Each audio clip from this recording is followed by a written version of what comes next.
Jadi saya kira itu yang diharapkan Amerika supaya ya tanda kutip nakut-nakutin ya. Kalau saya lebih suka melihat atau membahasakan apa yang dilakukan Trump ini gaya-gaya preman gitu. Ini yang perlu saya sampaikan bahwa surplus dan defisit perdagangan itu yang beli bukan pemerintahnya, yang beli adalah rakyatnya, pembeli, buyer atau customer khususnya ya.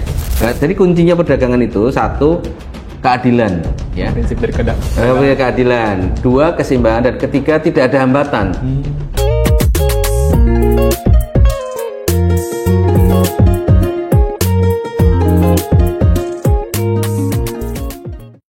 Halo semuanya, selamat datang kembali di EPODS, Ekonomi Pembangunan Podcast, ruang diskusi yang asik tetapi juga berbobot. Bareng saya, Fatur Andrean. Di episode kali ini, kita akan membahas isu yang belakangan ini lagi panas nih, mengenai kebijakan tarif impor yang diberlakukan oleh Presiden Amerika, yaitu Donald Trump. Yang dimana Presiden Donald Trump menerapkan kembali kebijakan tarif impor yang tinggi ke negara-negara mitra dagangnya, termasuk Indonesia. Tarif impor di Indonesia dikenakan tarif sebesar 32%, dan yang lebih nyeseknya lagi, produk tekstil kita dikenakan tarif sebesar 47%. Apakah dampaknya untuk ekonomi Indonesia? Apakah hal ini memicu PHK massal dan penyebab lemahnya rupiah? Buat Amerika untung, malah Indonesia jadi buntung. Untuk segmen kali ini, kita bahas tuntas bersama narasumber kita yang keren ini, seorang dosen praktisi ekonomi, Bapak Fahmi Wibawa SEMBA. Kepada Pak Fahmi, boleh memperkenalkan diri. Baik, salam ketemu lagi teman-teman semua ya.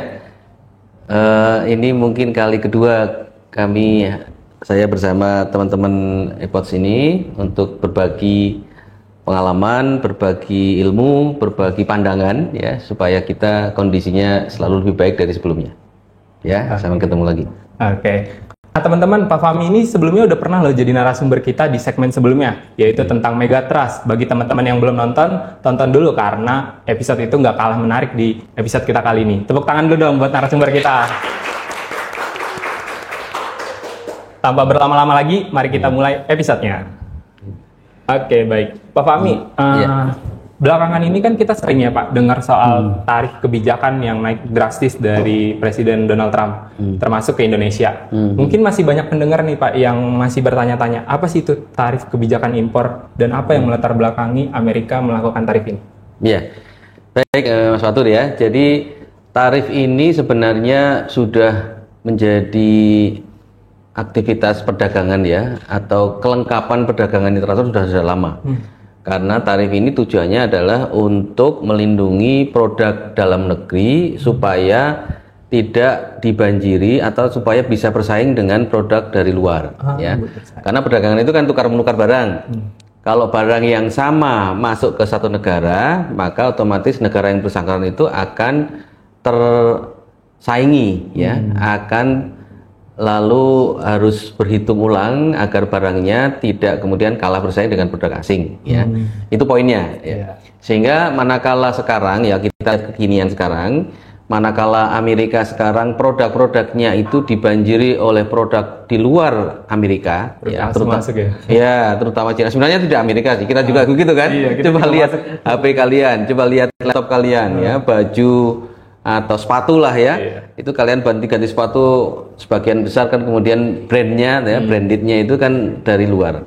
Nah sebenarnya itu fenomena global, tapi kemudian karena Trump ini kan backgroundnya pengusaha ya, pengusaha selalu melihat untung tidak untung tuh dari cash flow innya ya, arus uang yang masuk dari jual beli barang itu. Nah manakala dia lihat ekspor Amerika ke sejumlah negara itu defisit ya, termasuk ke Indonesia. Indonesia ini termasuk surplus perdagangan kita Amerika ya. Sehingga dia melihat ini nggak seimbang. Ini kita di bahasa anak sekarang ini kita dikadalin ini sama Indonesia ya. Amerika Trump melihat gitu ya. Ini kita dikadalin oleh Cina, oleh Kanada, oleh Meksiko. Setelah lihat Indonesia juga termasuk yang ngadalin kita nih, kata Trump gitu ya. Karena dia menyebut juga dalam pengumuman dia, Malaysia, Indonesia, tarif punya banyak hambatan, tarif berupa tarif dan non tarif gitu. Jadi kira-kira Amerika ini memberikan tarif ini satu untuk melindungi produk domestiknya ya, supaya dia masih bisa jualan produk-produknya di negeri sendiri. Kedua, supaya dia tidak merasa hanya beli ya, dia juga merasa karena dia pedagang ya, entrepreneur ya, pengusaha itu kan jualan. Supaya dia jualannya itu laku, maka dia kenakan tarif. Gitu kira-kira. Jadi dia tujuannya untuk melindungi industri lokal dan juga mengurangi ketergantungan. Tapi sih Pak, di situ. Berarti Trump ini sedikit berbeda nih cara berpikirnya, karena perbedaan tarif tiap negara ini kan berkaitan juga dengan tingkat ekonominya. Kita lihat AS tingkat ekonominya tinggi berbeda dengan negara berkembang. Jadi negara berkembang maksud dia untuk ngeproteksi barang-barang AS, dia pengen mengembangkan ekonomi di negaranya juga. Jadi perbedaan tarif ini ekspektasinya negara berkembang ini bisa maju dan juga berkontribusi buat ekonomi global. Ya, jadi sebenarnya salah alamat apa yang dilakukan Trump ini ya. Salah alamatnya begini. Amerika ini sejak lama dia punya bargaining power yang kuat untuk purchasing ya, untuk membeli ya. Konsumennya itu konsumtif lah gitu ya. Ada produk baru mereka beli, ada produk yang menarik mereka ambil ya. Dan itu sebagian besar tidak lagi bisa diproduksi di dalam negeri Amerika ya. Barang-barang kebutuhan pokok, barang-barang mainan anak-anak yang sebenarnya itu perni-perni dan itu konsumen itu membelinya keep repeating gitu loh, terus-terusan ya. Misalnya beli mainan anak itu kan satu Lego ya, Lego atau mainan Mobile Legends gitu kan. Mainan itu. Nah, mainan itu kan rusak sedikit beli lagi gitu kan. Dan dan dia bergerak cepat ya. Saat kemudian musim main Mobile Legends, semua anak-anak pengen gitu kan, besar sekali. Nah, jadi dan itu karena teknologi sederhana itu Amerika nggak mau memproduksi lagi. Amerika harus beli. Kenapa? Karena tenaga kerjanya mahal. Lalu infrastruktur produksinya juga mahal. Bikin pabrik, logistik, segala macam itu mahal. Sehingga kalau kemudian tarif ini diharapkan membuat orang Amerika mau produksi, itu nggak bakalan terjadi. Mereka nggak bakalan kemudian mau memproduksi spare part mobil yang sebagian besar kan sudah away dari Amerika itu, dibuat di negara Amerika Latin, ada yang dibuat di Indonesia ya, untuk merek-merek Jepang di Indonesia, di Thailand ya, di banyak negara. Nah, nggak mungkin kemudian semua itu mau dibuat di Amerika sendiri. Bahkan mobil-mobil Amerika seperti Chrysler, Ford ya, atau Chevrolet itu semua juga sebagian besar spare partnya dari luar Amerika memproduksinya gitu. Jadi saya kira salah alamat. Yang kedua, justru dengan pola tarif yang resiprokal ya. Resiprokal itu artinya saya ngasih tarif, kamu ngasih tarif, saya ngasih tarif ini sebenarnya membalas tarif yang kamu berikan. Itu kan ya balas berpantun terus, gak akan bisa selesai kan. Seperti kita lihat, sebenarnya dia tuh, saya ini melakukan tarif sebenarnya membalas loh, gitu. Jadi bahasa dia begitu. Tapi yang terjadi kan lalu balas dendam, retaliasi. Balas itu kan ada aksi, ada reaksi kan. Jadi seperti Cina, lalu Kanada, mereka kan istilahnya retaliation itu karena membalas tarifnya Trump. Merespon dia. Iya, merespon. Padahal Trump itu dia melakukan kenaikan tarif itu resiprokal. Saya melakukan ini karena kalian sudah memberikan tarif duluan gitu. Jadi kan nggak akan selesai ujungnya kan, nggak akan kelihatan tuh. Nah, kita sebenarnya ini sedikit lalu masuk ke bagaimana kita bersikap ya.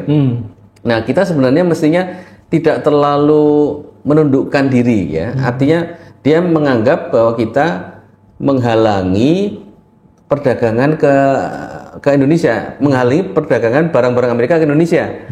Nah, sebenarnya kita tidak lalu dengan, dan ukurannya itu hanya surplus dan defisit. Sebenarnya banyak aspek kan, aspek misalnya daya beli Amerika Serikat begitu tinggi, sehingga sebenarnya barang-barang dari luar termasuk dari Indonesia itu mereka serap asalkan mereka suka. Ya, pertimbangannya tidak lagi pertimbangan income, tapi lebih pada preferensi barang saja gitu. Lalu yang kedua, bagaimana dia melihat bahwa ekspor Amerika Indonesia itu lebih sedikit karena banyak hambatan. Nah, itu kita harus lihat. Jadi artinya kita tidak kemudian menganggap tarif yang tinggi itu lalu kita bernegosiasi apa sih maunya Amerika sehingga kemudian diikutin. Jadi mestinya kita lebih bijak lah, tanpa harus kemudian dengan bahasa yang strong ya. Kanada, Cina itu kan strong word ya, bahasanya sangat clear dan jelas bahwa dia tidak terima. Ya. Nah kita ini aja kita pakai bahasa resiprokal perdagangan ya, kita kenakan tarif begitu ya, kita akan mengenakan tarif yang proporsional ya, yang bisa menjaga. Jadi kuncinya perdagangan itu satu, keadilan ya. Prinsip dari keadilan. Dua, keseimbangan, dan ketiga tidak ada hambatan. Ya, jadi kita itu harus dipakai tanpa harus kemudian memaksa dia menurunkan tarifnya. Kalau memang pembeli Amerika mau, ya mereka tidak akan lalu beralih ke produk yang lain kalau memang produk Indonesia itu sudah mereka sukai gitu ya. Loyal customer kita di Amerika itu lumayan tinggi gitu. Itu kira-kira Mas Fatul. Oke, baik. Jadi pada intinya melatar belakangi dia pengen ningkatin daya saing produk lokalnya ya untuk melindungi industrinya juga dan mengatasi defisit perdagangan di AS nih karena dia pengen nerapin tarif timbal baliknya nih ke negara yang udah ngasih tarif ke dia. Betul. Dan juga untuk menghidupkan kembali manufaktur di AS. Dan kalau kita lihat tarik ke konteks Indonesia ya Pak, Indonesia yang dikenakan tarif 32% dan juga tekstilnya kena 47%, itu kan angka yang cukup tinggi ya Pak. Dampaknya ke industri yang ada di Indonesia itu kayak gimana sih Pak? Iya, memang kadang-kadang kita melihat satu shock ya atau kejutan itu membayangkan the worst scenario ya, kemungkinan terburuknya, sehingga lalu membuat kita lebih ke kekhawatiran atau takut yang berlebihan dibanding kemudian melihat optimismenya ya. Jadi saya kira itu yang diharapkan Amerika supaya ya tanda kutip nakut-nakutin ya. Kalau saya lebih suka melihat atau membahasakan apa yang dilakukan Trump ini gaya-gaya preman gitu ya. Jadi nakut-nakutin, kalau apa sebenarnya preman itu kan ya susah ya kita menerjemahkan ya, gampangan bahasa sederhananya pergaulan itu kalau dia diikuti dia akan minta lagi dan minta lagi, nggak akan pernah selesai ya mau lebih. Tapi kalau kita berani, dia akan berhitung juga, orang ini tahu kekuatannya gitu. Jadi kita nggak perlu terlalu takut, tapi juga tidak lalu terlalu percaya diri untuk melawan ya. Bagaimanapun kan kita tidak sekuat mereka lah gitu ya. Jadi saya kira dengan adanya fenomena ya, saya melihat ini fenomena Trump, fenomena karena terjadi terus kan, ini kan belum berakhir nih. Iya, masih jadi terutama dengan Cina kan naik turun, terakhir kemarin dia bilang mau nurunin lagi gitu kan ya. Nah jadi saya kira kita stay cool aja, tetap kalem ya. Iya, tetap tenang aja. Tenang aja ya. Kalau kita juga sudah surplus kan. Nah kita sebagai pihak yang surplus itu kita biarkan saja, karena yang membeli itu bukan pemerintah Amerika. Nah, ini yang perlu saya sampaikan, bahwa surplus dan defisit perdagangan itu yang beli bukan pemerintahnya. Yang beli adalah rakyatnya. Iya, pembeli, buyer atau customer khususnya ya. Jadi, kalau customer masih suka dengan produk kita, ya kita tes saja apakah betul-betul menurun ekspor kita, ya. Kalau harganya naik tapi mereka tetap beli, berarti loyal customer-nya tinggi. Ya. Tapi memang kalau barang-barangnya itu tidak lagi disuka, artinya mereka lalu melihat produk substitusi yang lain. Barang penggantinya ya Pak? Betul, barang penggantinya. Ya berarti kita memang perlu melakukan negosiasi tarif itu. Gitu. Tapi saya cenderung pemerintah lebih baik wait and see, tidak terlalu reaktif ya. Dengan sekarang kan mengirim Menko Perekonomian ke Amerika untuk negosiasi ya, saya kira itu terlalu reaktif lah ya. Di samping kemudian betul-betul bahasa dia kan bahasa kasar nih Trump kan, kiss my ass ya, lalu mendatangi saya, ya artinya dia sombong sekali gitu ya. Nah kita jangan lalu menganggap kita orang atau negara yang lemah, kita ini negara yang besar juga ya. Kita negara, kalau GDP yang terbaru yang dikeluarkan IMF itu ya, kita kan 10 besar loh, negara yang GDP terbesar ya. GDP berdasarkan purchasing power parity, kita termasuk 10 besar. Artinya kita besar juga gitu loh. Kapasitas ekonomi kita itu dari sisi kemampuan daya beli kita besar juga. Nah, jadi kekhawatiran ya mengenai kalau ekspornya turun lalu PHK akan banyak, bisa saja itu terjadi ya. Tapi kita akan lihat trennya. Ya, kalau itu mulai nampak, pemerintah dalam hal ini kan fungsinya dua, ya. Satu menjadi regulator, ya, mengatur, ya. Kedua, memang dia dinamisator. Dinamisator itu membantu mengatasi masalah-masalah yang dihadapi oleh warganya. Ya. Kalau ekspor ke Amerika ternyata mengalami penurunan dengan tarif itu, ya dialihkan produk kita. Produk kita juga bukan barang ecek-ecek lah gitu ya. Barang kita kan juga bisa bersaing di pasar global. Kita pindah pasar ya berarti ya. Nah, pindah pasar. Kalau Amerika nggak mau dengan barang yang sama, dia bisa mengalihkan ke Eropa ya, yang karakter customer-nya itu hampir sama. Jadi konsumen Amerika, konsumen Eropa kan mereka akarnya sama kan, orang Amerika kan banyak datang dari Eropa juga. Jadi mereka cenderung mencari barang yang sesuai kebutuhan ya. Kedua, awet. Ketiga, mengatasi atau memenuhi kebutuhan mereka. Itu saja. Bukan kalau kita rata-rata bangsa Asia itu kan lebih ke menarik ya, lebih ke fashion, lebih ke aksesoris ya. Kalau karakter konsumen Eropa Amerika itu lebih ketiga hal tadi ya. Jadi satu kebutuhan, kedua awet gitu ya. Dan yang ketiga mereka nggak gampang berubah ke pindah tempat gitu pindah produsen gitu. Jadi saya kira satu, konsumen Amerika termasuk konsumen yang loyal. Kedua, dialihkan ke negara-negara yang punya karakter yang hampir sama. Selain Eropa mungkin Kanada ya, atau Australia, New Zealand itu juga punya karakter yang sama. Jadi saya kira langkah yang perlu diambil Indonesia ya, saya kira pertama kita stay cool, wait and see lah ya, kita tunggu. Kedua, kita pantau dengan seksama. Kalau memang apa yang dikhawatirkan terjadi, langkah-langkahnya ya langkah-langkah mengalihkan pasar ya. Kedua juga meningkatkan daya saing kita. Daya saing ini produk-produknya ya dikuatkan lagi. Yang membuat menurun ekspor kita kan salah satunya karena mungkin kualitasnya atau pesaingnya yang selalu inovatif, itu juga dilakukan. Dan yang tidak kalah penting adalah rantai produksinya itu harus diamankan ya. Production chain itu dalam bisnis itu perlu betul-betul dipertahankan. Kenapa? Karena dengan production chain ini yang memastikan produksinya jalan terus. Ya.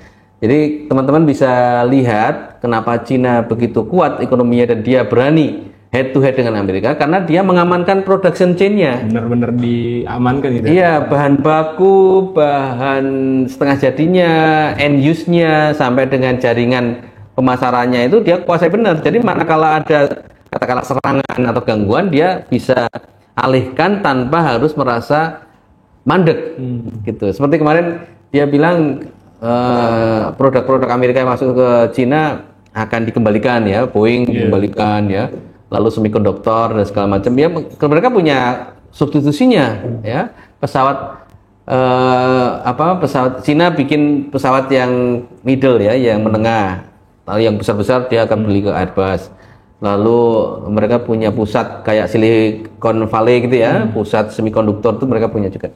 Nah, jadi kita hikmahnya Indonesia perlu memperkuat perekonomian dalam negeri dengan mengamankan production chain-nya, rantai produksinya. Rantai produksi itu harus diamanin ya, Pak. Betul, jangan sampai kita memproduksi produk akhir ya. Kayak sekarang misalnya produk-produk kita tadi elektronik ya, lalu pakaian jadi dan sepatu ya, itu kan produk akhirnya kita keluarin ya. Elektronik, misalnya barang-barang TV, kulkas ya, merek-merek asing yang kita produksi pabriknya di Indonesia, tapi khawatirnya bahan bakunya sebagian masih impor, kan begitu. Kayak mobil juga otomotif ya, kita mengekspor Avanza, mengekspor Suzuki itu apa ya, APV ya, mengekspor produk otomotif kita, tapi bahan bakunya masih ada yang kita impor. Spare partnya masih dari luar. Nah, spare partnya ada yang dari Jepang, sehingga manakala misalnya moga-moga tidak terjadi ya,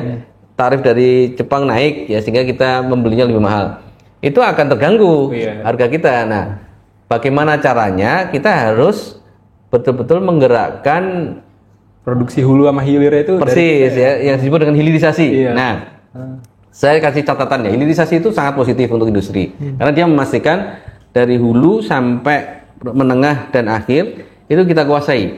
Tapi hilirisasi yang terjadi di kita saat ini adalah kita potong kompas. Kita ambil jalur cepat. Kita nggak sendiri bikin, orang lain didatangkan untuk melakukan hilirisasi. Nah, sementara hilirisasi tujuannya kan supaya dia dapat nilai tambah. Supaya misalnya pengolahan dari bahan baku menjadi setengah jadi, itu dia harganya kan sangat tinggi. Nah, itu yang dapat dia, ya, yang dapat orang yang melakukan hilirisasi. Tapi manakala yang melakukan itu mengundang orang lain, maka yang untung adalah orang lain itu. Malah kesempatan orang lain yang ngambil. Orang lain yang untung besar. Ya, industrialis yang mengubah misalnya biji nikel menjadi nikel atau litium itu orang yang bikin-bikin itu, dan cilakanya bukan orang Indonesia. Gitu. Jadi yang untung mereka. Jadi mestinya tetap ada staging, ya, langkah-langkah, ya. Makanya perlunya TKDN. Nah, ini poin negosiasi yang saya kritik keras pemerintah ini mengenai penghapusan TKDN itu. TKDN, ya. TKDN ini sebenarnya memastikan bahwa kita itu mengamankan production chain, rantai produksi. TKDN kan adalah kandungan dalam negeri, tingkat kandungan dalam negeri kan, ya.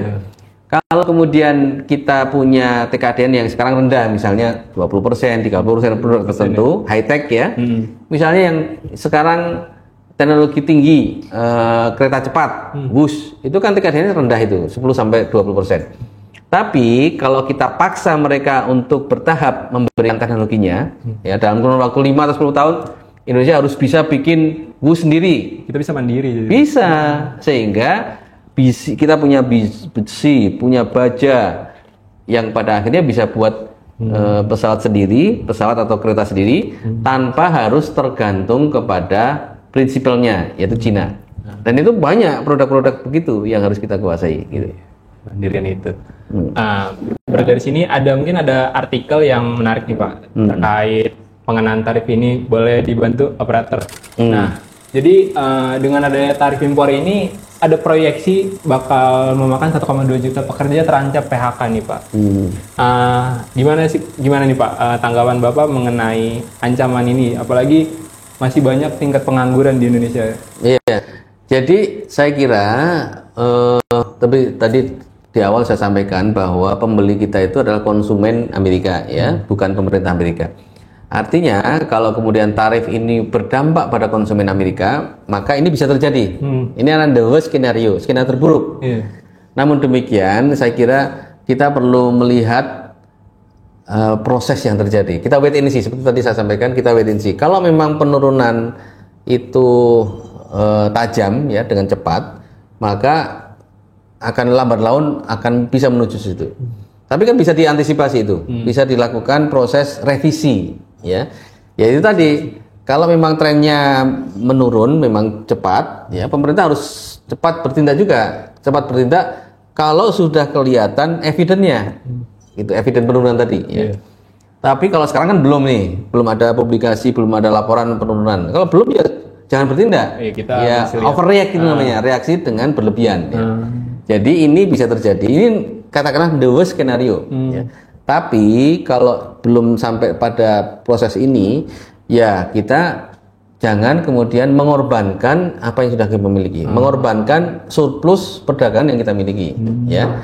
Antara lain tadi mengorbankan TKDN, ya, lalu kita membuka pasar tanpa kuota. Kan salah satu yang ditawarkan adalah kita tidak ada kuota impor lagi kan. Nah, kuota impor itu juga berbahaya kalau kita kemudian buka dengan selebar-lebarnya, karena nanti bebas itu. Produk kita akan makin tidak bisa terproteksi, ya, betul, tidak bisa terproteksi, sehingga kita bisa saja lalu kemudian menerapkan tarif yang sama terhadap produk-produk dari Amerika, ya. Loh, kalau kita disakitin kita harus balas kan, kita jangan diam aja dia makin menyakiti kita gitu. Malah ini ya, jadi ini kita perlu melihat ini sebagai the worst skenario terburuk yang bisa terjadi. Tapi itu bisa, sebelum sampai mendekati itu kan 1,2 juta, misalnya 100.000 pekerja terancam PHK, atau 100.000 mulai PHK, itu kan lampu merah tuh, pemerintah bertindak. Tapi kalau sekarang terlalu dini lah, kalau misalnya harus mengantisipasi itu kalau belum ada betul-betul tanda-tanda ada penurunan di Amerika. Oke, jadi kita lihat respon dulu nih, pasar kita di Amerika masih ada apa enggak? Jangan langsung bertindak kayak seolah-olah kita itu langsung kalah. Betul. sambil secara simultan kita mencari pasar baru, ya seperti yang saya sampaikan tadi, pasar Eropa atau pasar yang potensial seperti Afrika. Sekarang ini kan banyak produsen yang melirik Afrika sebagai new world, ya dunia baru.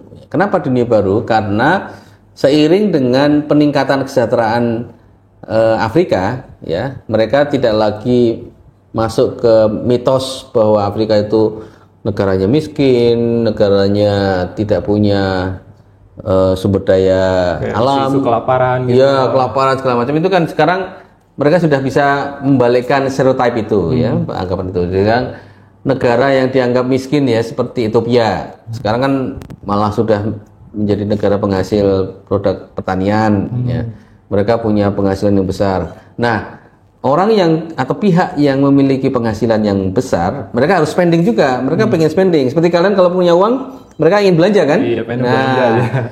Kalian yang belanja itu kita tawari orang yang pengen belanja. Siapa itu? Afrika. Ya, jadi kita dorong Afrika, para diplomat-diplomat kita itu kita dorong supaya mereka masuk ke wilayah Afrika. Ya, karena Afrika tadi kemampuan seiring dengan peningkatan ekonomi mereka, kemampuan daya beli mereka ini meningkat, sehingga mereka mau membeli produk yang tidak hanya kebutuhan pokok, tapi juga kebutuhan-kebutuhan lain yang sifatnya pendukung. Gitu. Jadi mengalihkan produk potensial, termasuk wilayah-wilayah yang selama ini belum dijarah atau belum dijangkau oleh negara lain. Cina saja sudah mulai masuk ke Afrika. Afrika udah mulai dulu. Cina, India. Nah, kita jangan sampai ketinggalan. Kita nggak boleh melewatkan momen itu ya. Nah, betul ya.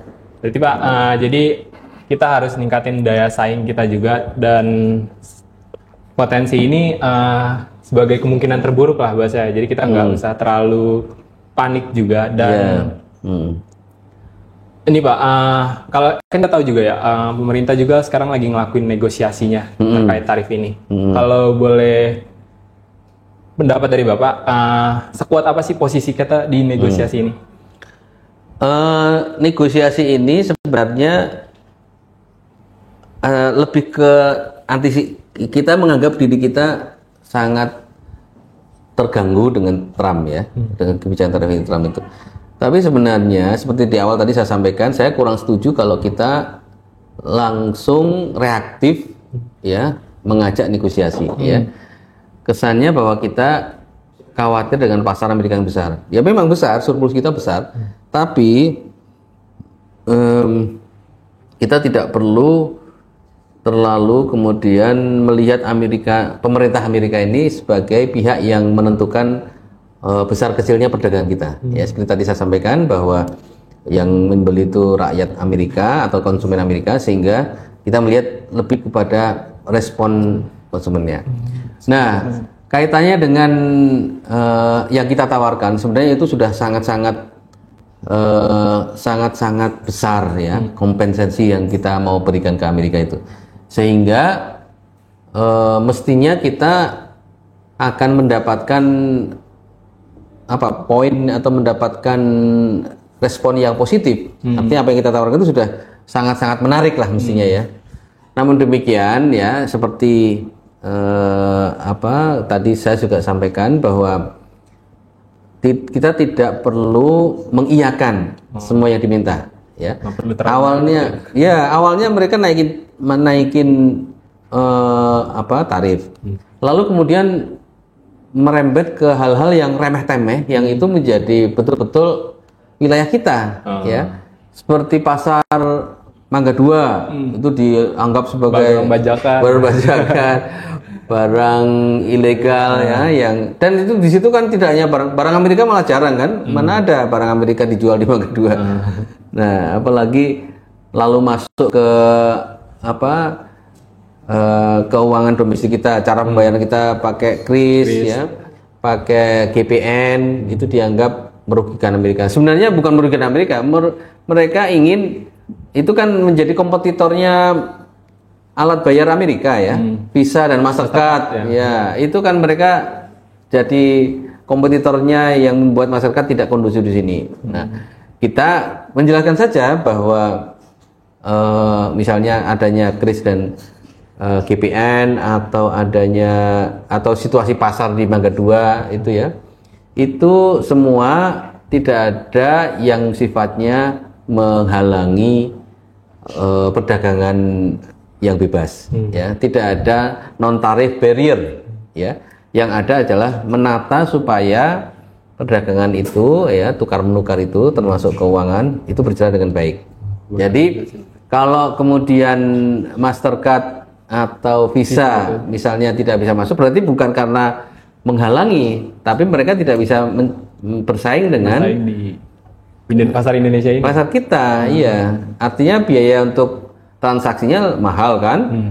Lalu ada transaksi lintas platform ya, yang kemudian ada biayanya, sehingga itu murni konsumen yang memilih, bukan karena pemerintahnya gitu. Jadi saya kira kalau memang pemerintah sudah melakukan langkah-langkah negosiasi, ya itu dioptimalkan. Tapi kalau kemudian apa yang sudah kita tawarkan begitu tinggi pengorbanannya, itu lalu kita harus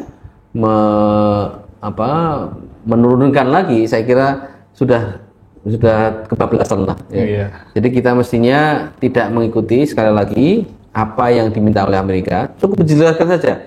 Karena itu kan seperti accuse itu menuduh, ya. Jadi kalau mereka menuduh, ya kita jelaskan saja apa yang sebenarnya terjadi, tanpa harus kemudian mengikuti apa yang mereka minta, gitu. Karena yang kita tawarkan sebenarnya sudah sangat-sangat besar, dan itu mengorbankan banyak aspek perekonomian dalam negeri. Oke. Jadi ya sih, dalam laporan hambatan dagang AS dia memasukkan kris GPN sebagai sebuah hambatan dan juga TKDN. Jadi kita posisinya di sini lebih ke jangan langsung mudah seperti tertuduh, tapi menjelaskan situasi yang terjadi. Betul. Okay. Jadi dalam hal ini pemerintah secara realistisnya harusnya lebih menjelaskan ya, Mbak. Jadi di mana kepentingan nasional harusnya lebih didahulukan. Betul. Dibanding dengan tekanan yang diberikan. Iya. Toh Trump juga melakukan itu kan untuk kepentingan dalam negeri dia juga kan. Jangan sampai kemudian kita memenuhi keinginan dalam negeri Amerika kemudian mengorbankan dalam negeri Indonesia. Karena kalau kita misalnya melihat pada sistem yang sudah berlaku global ya, dalam WTO itu juga ada klausul kalau memang dirugikan itu kita bisa angkat ke kasus ini ke WTO juga, ya. Tarif yang merugikan itu akan dinilai oleh WTO. WTO kan lembaga yang mengatur perdagangan internasional dan semua negara ada di dalamnya, ya. Amerika termasuk kita ini bisa mengadu ke WTO, itu, ya. Dan itu prosesnya nggak cepat, itu bisa bertahun-tahun ya. Kayak kita kasus kelapa sawit kita yang menang ya, kan itu sempat dikomplain oleh pasar Eropa, dan pada akhirnya kita mengikuti saja bertahun-tahun, itu mungkin 5 tahun lebih itu prosesnya. Akhirnya kita menang kan, kita dianggap kita dituduh sawit kita itu merusak lingkungan ya, kemudian merusak perdagangan Eropa. Nah faktanya setelah kita jelaskan kita malah menang ya, kita bisa memastikan bahwa prosesnya itu tidak merusak lingkungan, dan juga kita jual dengan harga dan dengan cara-cara yang fair, ya, maka kita bisa selamat. Ya kalau memang Amerika kemudian tidak mau menegosiasi, ya malah blessingnya, ya malah peluang tersembunyinya kita bisa berdagang dengan apa yang ada sekarang dengan surplus ya, tanpa harus kemudian tanpa ragu. Lalu kita bisa angkat ke WTO kalau memang kita merasa atau mungkin nanti dirugikan tarifnya terlalu tinggi sehingga memberatkan konsumen Amerika dengan harga yang tinggi, yaitu kita ke WTO saja. Jadi ada yang ngatur nih, harusnya ketika ngerasa keberatan larinya dilaporin aja. Jadi kita sebagai negara yang memberatkannya, kita bisa menjelaskan. Persis. Ya. Dan selama proses itu kita bisa status quo. Ya. Status quo itu artinya kita tanpa melakukan apa-apa, perdagangan ya berjalan seperti sekarang ini. Gitu. Biasa aja ya? Biasa saja. Toh juga, jadi akhirnya kan tarif 32% ke Amerika, ke Cina juga, itu kan dipending dulu kan, belum berlaku kan. Nah itu artinya ya sekarang berjalan, biar berjalan gitu. Nah, kemungkinan kalau kita angkat ke WTO, itu tarif yang berlaku kan dalam sengketa ya. Tarif yang dalam sengketa itu tidak berlaku dulu. Jadi tarif 32% itu kalau memang kita angkat ke WTO, dia harus dipending. Harus tahan dulu ya. Nah, tahan dulu, mengikuti tarif yang sedang berjalan dulu. Kalau itu sudah memang misalnya kita komplainnya itu kita dianggap kalah, misalnya begitu ya, dan itu belum tentu kalah juga, baru kemudian itu berlaku. Tapi kalau belum dinyatakan menang atau kalah di WTO, ya kita bisa menggunakan tarif yang ada sekarang. Gitu. Sebelum ada keputusan, kita jalan dulu aja. Iya, toh kita juga surplusnya udah besar kan, 1,6 miliar US dollar itu kan bukan angka yang kecil gitu. Iya, penyumbang terbesar di AS ya. Iya, kita termasuk surplus dengan Amerika. Oke. Dari tadi kita berbicara buntung-buntungnya doang nih dari AS. Dari Pak Fahmi, meski adanya tekanan dari AS ini, apakah mungkin justru ada berkahnya, berkah terselubung untuk mendorong reindustrialisasi nasional kita? Iya, jadi momen ya ini kita anggap sebagai satu kesempatan juga ya. Selalu kalau kita ada satu cobaan itu biasanya ada hikmah yang bisa diambil ya. Nah, hikmah yang diambil itu ya, kita harus mulai membuat roadmap atau peta jalan yang jelas ya. Ada banyak roadmap yang harus kita persiapkan ya. Satu, roadmap mengenai industrialisasi ya. Industrialisasi ini kan menjadi kunci negara dimanapun untuk bisa keluar dari middle income trap ya. Misalnya negara-negara besar Jepang ya, yang lebih dulu menjadi negara maju di Asia ya. Kemudian Cina yang kita kenal sekarang ini, kemudian Taiwan ya, lalu Hong Kong kan bisa menjadi negara sendiri karena dia daerah khusus dan yang punya banyak otonomi ya. Nah, Jepang, Korea ya, Korea Selatan, Jepang, Korea, Cina, Taiwan ya, 4 negara saja. Itu mereka punya peta jalan yang sangat jelas untuk memajukan industri dalam negeri. Nah, intinya sebenarnya memastikan tadi yang saya sebut dengan supply chain tadi ya, rantai produksi itu. Jangan sampai rantai produksi itu kemudian tergantung dari negara lain. Ya.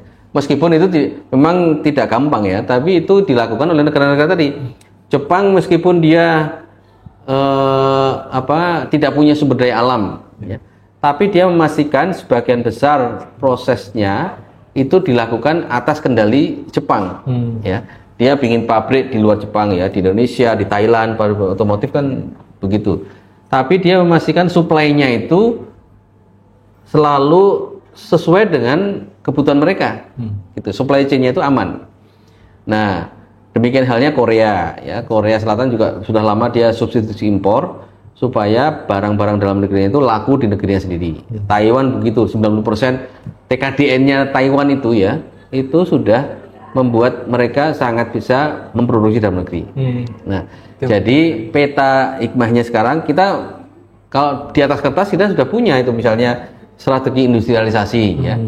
Tapi kita harus buat yang lebih matang ya, lebih concise ya, yang lebih bisa diterapkan, yang mengakomodir tantangan ke depan. Ya, tantangan perdagangan ke depan itu kan itu tadi dipermainkan oleh tarif, dipermainkan oleh ketergantungan, kemudian politik segala macam, yang intinya mempengaruhi jalur produksinya. Ya, jadi industrialisasi itu ya yang bisa betul-betul sesuai dengan filosofi hilirisasi. Ya, jangan hilirisasi sekedar meninggalkan nilai tambah, tapi nilai tambahnya buat orang lain. Iya, malah orang lain yang menikmati. Ya, lalu ini juga peta jalan urbanisasi. Ya, urbanisasi mungkin nampaknya masalah sederhana ya, orang tinggal di kota. Tapi sebenarnya aspeknya luas sekali. Ya, mengenai bagaimana pola kerja, pola komuter, pola migrasi tenaga kerja, yang banyak aspek yang kemudian itu memungkinkan pengaruh dari tenaga kerja. Ya. Jadi tarif pram tadi kan kait yang paling gampang dikaitkan dengan tenaga kerja kan. Nah, tenaga kerja itu lalu terpengaruh atau dipengaruhi dengan era atau posisi urbanisasi. Ya, jadi kita harus memikirkan urbanisasi juga. Lalu yang ketiga juga bagaimana kita memikirkan potensi kita itu sebenarnya apa, ya selain ya sekarang terjadi. Misalnya potensi sumber daya alam yang kita miliki dibuat supaya dia tidak hanya barang mentah kita jual. Oke, itu potensi kita. Tapi potensi geografis juga harus harus dieksplor lagi, harus dibuka kembali ya. Geografis kita bahwa kita ini, kalau kita lihat pelajaran dari dulu SD kan kalian belajar kita di persimpangan Samudra Atlantik ya dan Samudra Pasifik kan ya. Itu perdagangan global. Nah, itu juga harus dilihat misalnya tidak hanya jalur laut, jalur udara ya, pesawat-pesawat yang melintasi dari Eropa ke Australia atau dari Jepang ke Timur Tengah. Itu kan selalu melewati atas udara kita kan? Kawasan strategis lagi. Nah, strategis. Nah, ternyata juga kita itu strategis dari penempatan satelit-satelit orbit satelit kita itu ya. Itu diintip oleh banyak penyedia satelit ya. Kalau dulu kan Amerika mendominasi ya. Sekarang Cina dan India kan sudah mulai mendekati titik ekuator itu ya, titik tengahnya titik tengahnya Indonesia. Dia kemarin dalam banyak kesempatan orang Cina bilang kami iri dengan posisi Indonesia karena letaknya strategis. Jadi dia hanya mendekati saja. Sementara kita punya banyak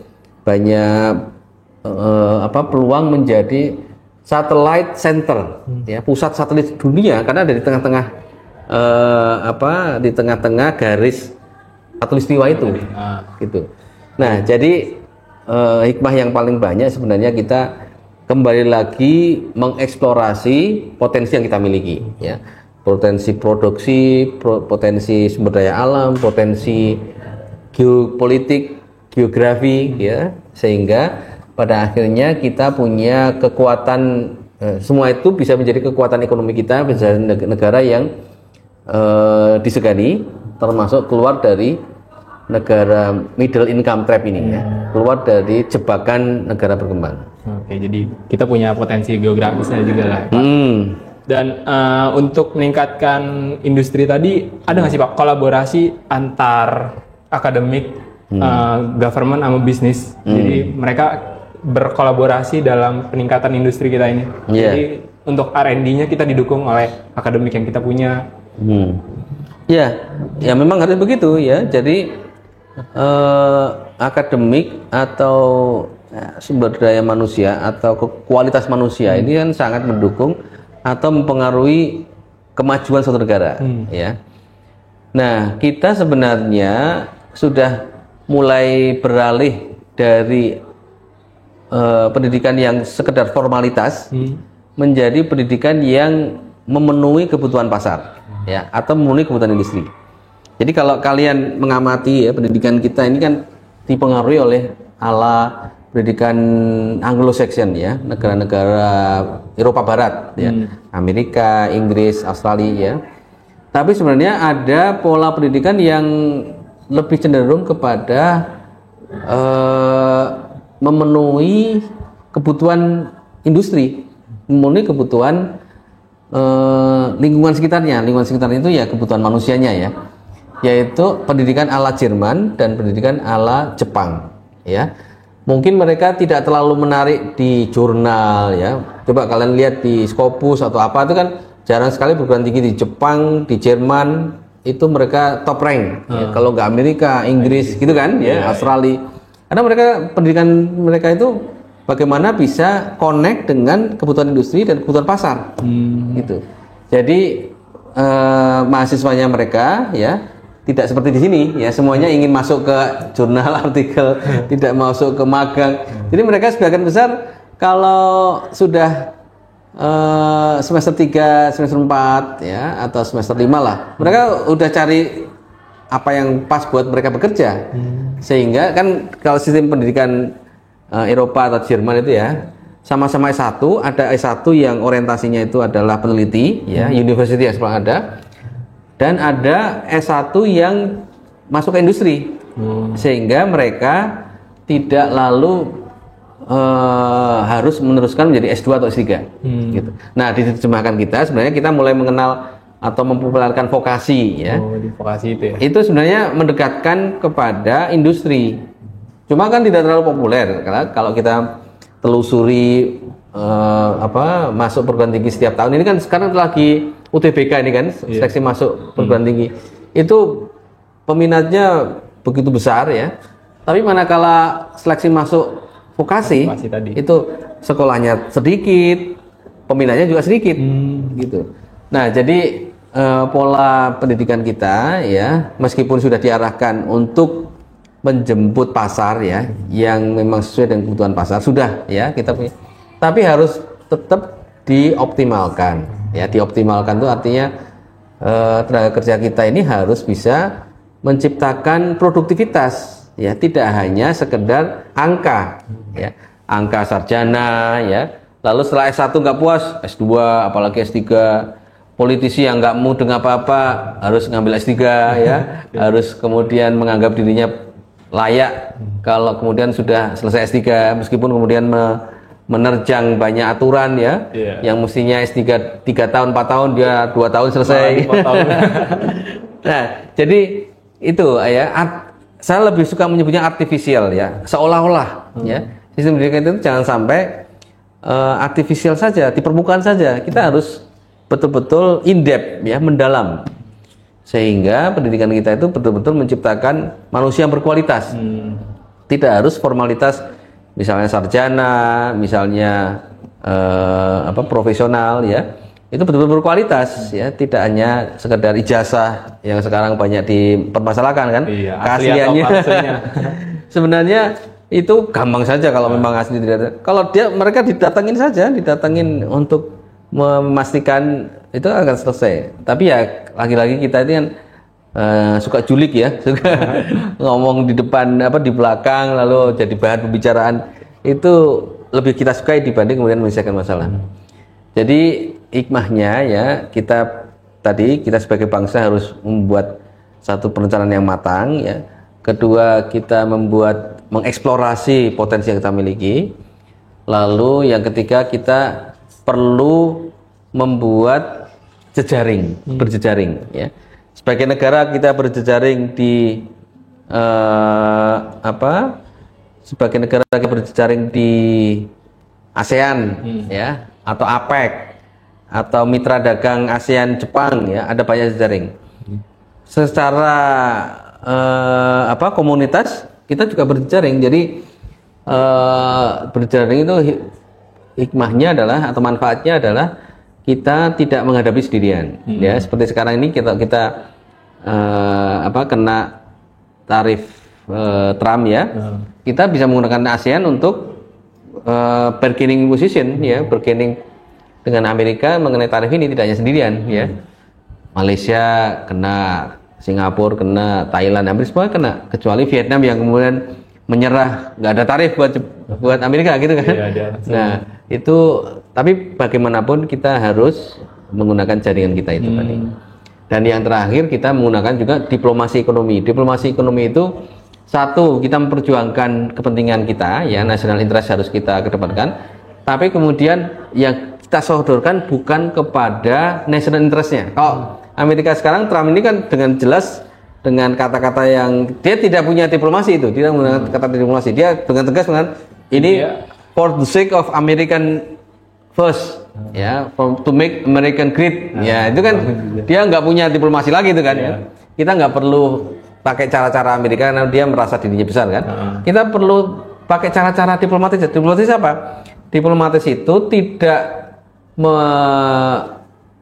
membuka kepentingan kita dengan lebar-lebar, tapi lebih kepada bahwa apa yang kita perjuangkan itu adalah bermanfaat untuk semua pihak, mutual benefit. Iya, jadi saling menguntungkan juga ya. Ya, jadi perdagangan yang fair, yang adil ya, perdagangan yang seimbang, perdagangan yang memberikan manfaat untuk semua pihak. Nah, itu yang kita sodorkan ya, bukan to make Indonesian great gitu. Enggak, meskipun kita punya kepentingan itu dan kita bisa mengambil hikmah dari Trump ini untuk membuat Indonesia lebih kuat, lebih great juga ya. Bisa ya, artinya banyaklah kesempatan itu manakala kita sekarang kan kita digoyang nih kan. Kalau kita digoyang, kalau kalian diserang kan pertahanan dirinya akan muncul dengan seketika kan. refleksnya kan. Ada rasa ingin mempertahankan diri lah. Ya, jadi itu sekarang kita akan lebih kuat, kita bisa lebih kuat kalau kemudian kita manfaatkan momentum ini. Oke, jadi kalau dilihat kita pemerintah harus menyediakan pola pendidikan yang bisa menjawab industri lah ya Pak. Dan juga kita tidak mudah mengikut apa aja yang langsung diberikan ke kita, kayak tarif yang besar kita harus langsung ikut, tapi kita melihat dulu respon dari pasar yang ada di Amerika, karena yang membeli itu kan konsumen ya, bukan pemerintahnya. Iya, kira-kira begitu. Oke, mungkin kita udah masuk di segmen akhir ya dari diskusi kita ini. Yang paling penting kita nggak cuma buntung, tapi ada peluang yang bisa kita dapatkan. Mungkin dari Pak Fahmi bisa ada closing statement ya?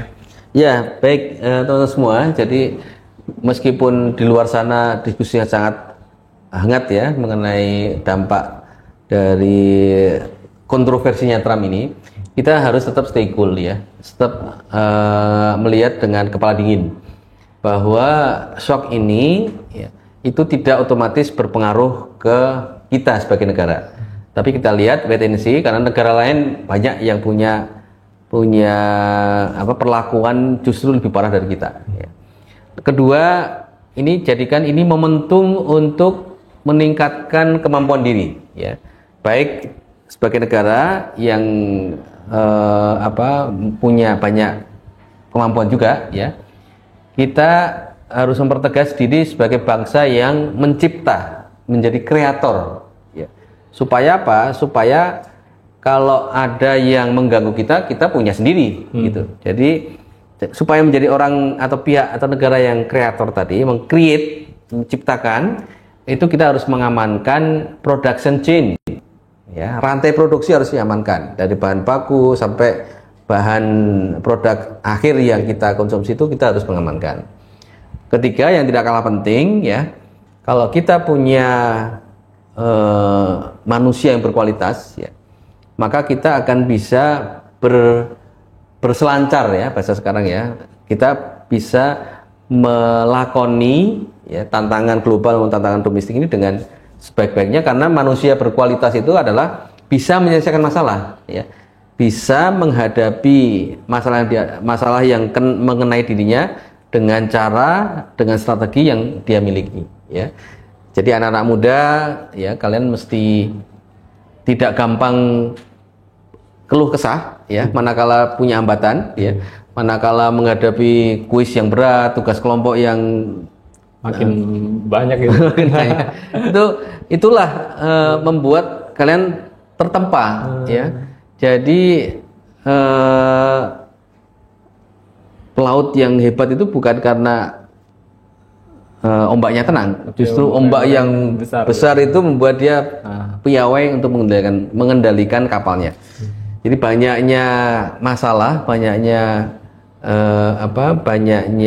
kendala itu membuat kita akan lebih banyak memperbaiki diri, akan membuat kita lebih baik dari sebelumnya. Itu kira-kira Mas Fatur ya. Oke, terima kasih Pak Fahmi atas pandangannya bagi Sobat Apps. Semoga episode kali ini membuat kita melek akan dinamika yang ada di global dan juga dampaknya ke Indonesia. Jangan lupa follow untuk sosmed yang ada di Epoch, yaitu Epoch UIN Jakarta. Kita hadir terus untuk diskusi yang asik tetapi juga kritis. Sampai jumpa di episode yang akan datang. Saya Fatur Andrean. Tetap waras, tetap peduli, dan jangan lupa bertanya. See you the next video. Dadah.